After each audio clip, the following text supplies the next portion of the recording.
என் உயிரிலும் மேலான தாய் தமிழ் உறவுகளுக்கு என் அன்பு வணக்கங்கள். தமிழ்நாடு முதலமைச்சர் முத்துவேல் கருணாநிதி ஸ்டாலின் அவர்கள் புதிதாக ஒரு திட்டத்தை அறிவித்திருக்கிறார். உங்கள் கனவை சொல்லுங்கள். தேர்தல் வந்துவிட்டதல்லவா? 2026 தேர்தலை குறிவைத்து களத்திலே இறங்கியிருக்கிறார். 2021 தேர்தலிலே உங்களுடன் ஸ்டாலின் என்று நாடு முழுவதும் மாவட்டந்தோறும் வந்தாரே, மக்கள் கிராம சபை கூட்டத்தை நடத்தி மக்களை ஏமாற்றியது ஞாபகம் இல்லையா? ஒவ்வொரு மாவட்டத்திலும் மக்களை சந்தித்து லட்சக்கணக்கான மனுக்களை பெற்று பெட்டியிலே பூட்டி வைத்து நாங்கள் ஆட்சிக்கு வந்தால் இந்த மனுக்களுக்கு 100 நாட்களுக்குள் தீர்வு காணப்படும் என்று அறிவித்தாரே. ஆட்சிக்கும் வந்தார். மனுக்கள் என்ன ஆயிற்று என்று தெரியவில்லை. பூட்டிய பெட்டியை திறப்பதற்கு சாவி இல்லையோ?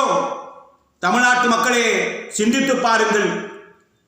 நாங்கள் கேட்கிறோம், கும்பகர்ண தூக்கத்திலிருந்து இப்பொழுதுதான் உங்களுக்கு விழிப்பு வந்ததா?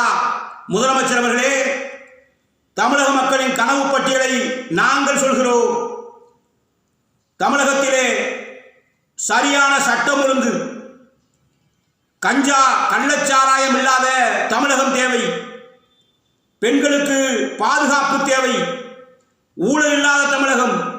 அரசு ஊழியர்கள், ஆசிரியர்கள் பிரச்சனைகளுக்கு தீர்வு காணும் தமிழகம்.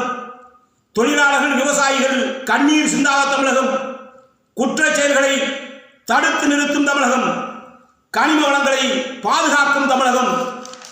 மக்களுக்கு வேண்டிய திட்டங்களை செய்யும் தமிழகம்.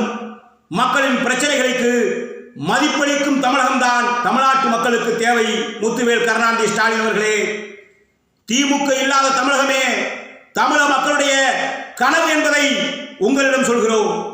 தமிழ்நாட்டு மக்களே, விதவிதமாக விளம்பரத்தை செய்து கொண்டு மக்களை ஏமாற்றிக் கொண்டிருக்கிற இந்த விடியாத ஆட்சியாளர்களுக்கு பாடம் புகட்டுங்கள். இந்த யூடியூப் சேனலை பார்த்த பிறகு, காணொலியை பார்த்த பிறகு லைக், ஷேர், சப்ஸ்கிரைப் செய்யுமாறு உங்களை தாழ்மையோடு வேண்டி விரும்பி கேட்டுக்கொள்கிறேன். நன்றி, வணக்கம்.